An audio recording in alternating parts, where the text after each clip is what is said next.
Hey YouTube, today I just want to talk about maybe getting your first boa constrictor and not having the money to put it in a composite terrarium like a boa vision rack, something like that. So I had a bunch of aquariums, I guess you want to call them. Here's some 40-gallon breeder tanks, and here's some 20-gallon Zoo Med tanks that I started collecting my boas again in, and I just got back into it about a year ago.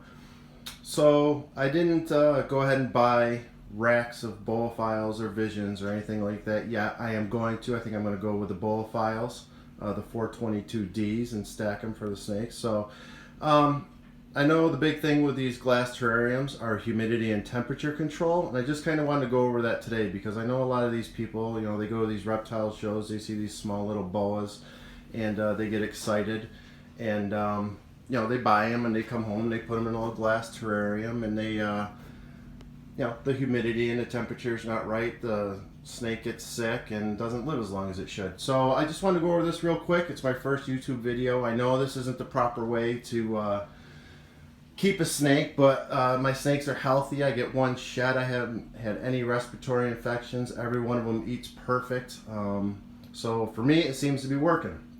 So let's start here. So what I use first is every morning and every night I go ahead and I mist, and I use this for the bedding, aspen bedding. It really holds the humidity really well for me, and I like it. And I put a little bit more in for my boas because here's my Sunglow. She usually is bedding and digging under there like the forest floor and natural habitat. I have a regular normal in here, and today was feeding day, so they're all hiding. But that's what I use for my bedding. Holds humidity really well. And then every morning and every night I go ahead and I just got this at a local farm supply store, $9, a little mister, and I mist my cages. I don't soak them wet because I don't want this stuff will, if there's enough moisture in there and the water builds up, it will produce mold, and I don't want any of that. And then again, every morning and then every night I take a towel, okay, and I wet it and I wring it out so it's moist, and I put it over here. Now the silver stuff I have on top of this is dryer tape. It's just aluminum tape. You can get it at Home Depot or Lowe's. It's very easy to work with, holds the humidity in and the heat in, and it sticks to the mesh really well. So for daylight I run a little 75 watt bulb, and at night I have the red bulb, and I have it on 12 on, 12 off, just simple timers. My humidity stays right about 65 to 80%, and my temperature during the day, my ambient temperature in the middle of the tank is 83.8. It drops about 1.5 degrees during the night, and my hot spot is right at about 92, maybe 93. The hides I just built myself. They love to go in there after they eat.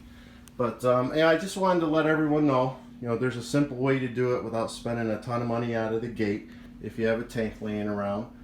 And I do the same I have one little ball python. He's more of a pet. And I have a motley hat albino in here from John Chosmer that I just got, and he's doing great too. But yeah, so eventually I'll get my 422Ds, from Boa, and I'll probably stack them up there. But this is just a good way to keep the humidity and the heat in your tank, and with this tape it's really, really easy. If you need to let some heat out, you can just cut it. A little knife, and it'll just peel right off. Or if you have to add more, you could just throw another strip right on there, and it'll keep the heat in. So I hope you find this helpful. Like I said, it's for the beginners that don't have a ton of money but would like a snake. Go ahead and give it a shot. Like I said, all my snakes are really, really healthy, and I haven't had any problems at all on her, So I hope this helps. Thank you.